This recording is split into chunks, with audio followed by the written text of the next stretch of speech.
Welcome back, everyone, to Tabletop 100. Now, it's been a while, I know, but I'm back. So, you've already rolled your stats and allocated them to where you wanted them to be. Now it's time to talk about races. Now, the first thing I will say, and it is still something I cannot emphasize enough, your race is not your character. You can use your race and some of the details that are provided to them in the books to help you emphasize certain aspects of your character, but you should not make that entirely your character. But what does your race give you? There's a lot of things that it gives you, but most importantly, it gives you ability score increases, as I've mentioned before. Every race will generally give you 2 ability score increases, a +2 in one stat and a +1 in another. Now that's not the be-all end-all. There are some races that only give you a +2, or there are outliers like humans that give you a +1 in all of your stats.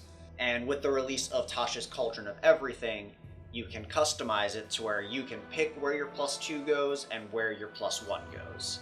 If you do choose the customize your origin options inside of Tasha's Cauldron of Everything, then do note that your +2 and your +1 cannot go into the same stat. If you put your +2 into Dexterity, you cannot put your +1 into it. You have to put that into something else like, say, Constitution. Also, every race will give you various skills, proficiencies, weapon usages, and the occasional weird special ability. Now, D&D has a lot of races. Like, a lot of races. A lot of races. And going over each and every one of them would take an incredibly long time. So I'm just going to go over some of the key abilities that you can get from your different types of races. One of the things that every race seems to get, no matter what, is Dark Vision, the bane of dungeon masters everywhere. You say you enter a dark tavern, and then literally every member of the party says, "Wait, I have dark vision." It's one of those things that you'll see all the time. But what it means is that you can see in darkness as though it were dim light out to a certain range, generally about 60 feet. And you see it in black and white. That's pretty much it. It's not a super impressive ability. It's something that pretty much every race does get, though.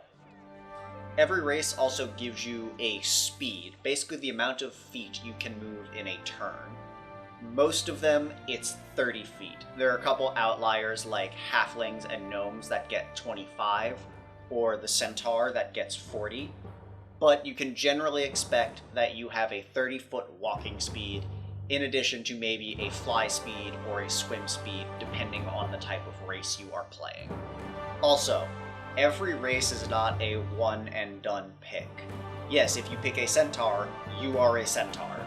But if you pick something like an elf, you have multiple sub-races to choose from. The Player's Handbook alone has 3 different choices for you to choose as an elf. With other published materials, I believe it's totaling about 7 or 8 now. Now, every race tends to have its certain things that it gets for just being a member of that race. But there is the difference between things like a high elf versus a wood elf. You might get a different weapon proficiency, or have a base speed increase, or even get a cantrip, depending on the type of elf you choose. It's a wild menagerie of things that you can choose from. And then there are the odd abilities that don't really fit into any one category in particular. Things like a half-orc's ability to stay at 1 HP the first time they drop to 0 once a day. Or a halfling's ability to reroll any natural 1 they have as many times as they want. Or a dragonborn's ability to breathe fire, or lightning, or ice, though that one is dependent on the type of dragon ancestry that you pick at first. Every race has its benefits, and there's really no bad choice in what race to play. Well, that's it for today. A quick overview of some of the abilities that your races will get you. I do intend to go over some of the races in a bit more detail later down the road, especially the ones that have multiple sub-races to choose from. But until then, stay tuned on my social media pages, Follow me on Twitch at twitch.tv/5stringstudio. I've started streaming tabletop-related stuff, mostly single-player adventure paths that you could try, as well as some tabletop-related video games. Other than that, stay tuned. I'll see you all next time, and until then, happy gaming.